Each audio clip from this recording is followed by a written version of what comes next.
Sammy Hennessy with UCCS Sports, and I'm here with head softball coach, Coach Ricki.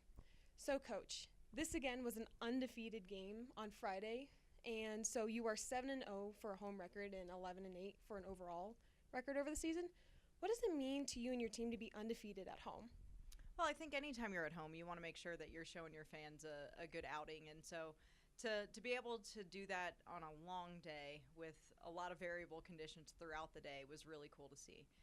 We've got a number of families that came in town knowing that it was going to be a series that they felt like we were going to be able to get games in. Was great to see. So to win in front of a home crowd and to get to play on a weekday and get a little bit of a student crowd in there was really nice to see as well. Yeah, definitely. And then you had two incredible players. I noticed Glover and Reedhead. Glover was 7 for 11. She had 3 home runs, 6 RBIs, and scored 5 runs. And then Reedhead, who turbulated 4 hits, had 2 home runs and scored twice. Do you think they took on the leadership role during the series? I think the great thing about both of them right now is that they're just sticking with the process of what's made them successful. And by extension, that's helped the rest of the lineup continue to do things as well. I think if a kid's trying to lead an offense, that tends not to go very well. It's the kind of sport where the more pressure you put on yourself to be in a leadership role, sometimes those results become more elusive. But both Rail and Taylor did a great job on the weekend. Rail has been probably our most consistent hitter so far within the season in terms of consistent approach, consistency of being able to make adjustments, and she did that really well facing a couple of tougher pitchers who were keeping the ball low in the zone and who were changing speeds. So if you've got a kid who's able to do that, it's awesome, and you just hope that it's a catalyst for the rest of the offense.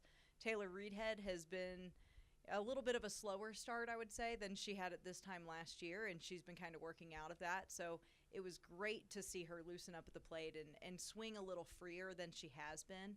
I think she's really coming into her own and getting more comfortable in the box, so I hope that continues as the weeks progress.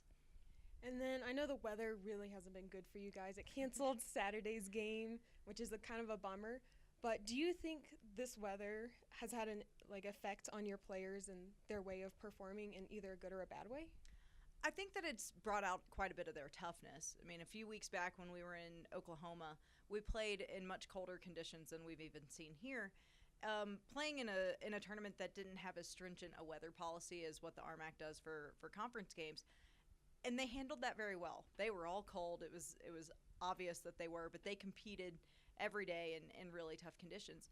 I think that helped prepare us for this, but we know that we're going to have unpredictable weather. We kind of joke about it because it seems as though when the weather gets to be its worst, Cammie Duffy is pitching for us, so she just keeps kind of saying, well, the weather's bad, I guess it's my turn, I just get the bad weather games.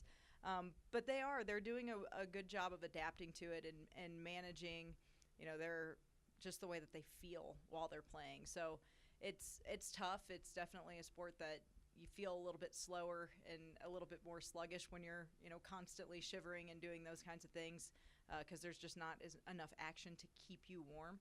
But I think our kids are doing a really good job of moving around in between innings and making sure that they're staying as warm as they can. So I appreciate the toughness out of them, and hopefully the weather will turn here for us here soon. Yes, definitely hope so too.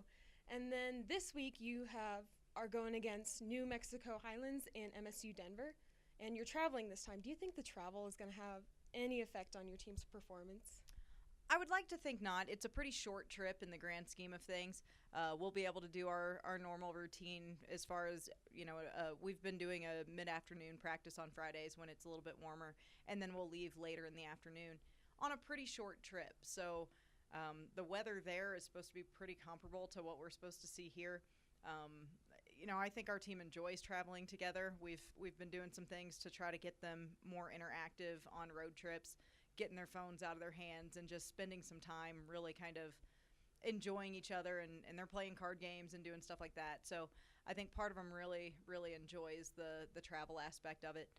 Of course, I'd love to be at home. It's just easier to manage things from your own home and having the kids in their own beds, but it's just the nature of the beast. We kind of flip and flop where we're going. So we've been home for a couple of weeks, and it's been nice, but I think they'll be just as excited to travel as well. Awesome. Well, we're excited for that game, and good luck over there, and go Mountain Lions.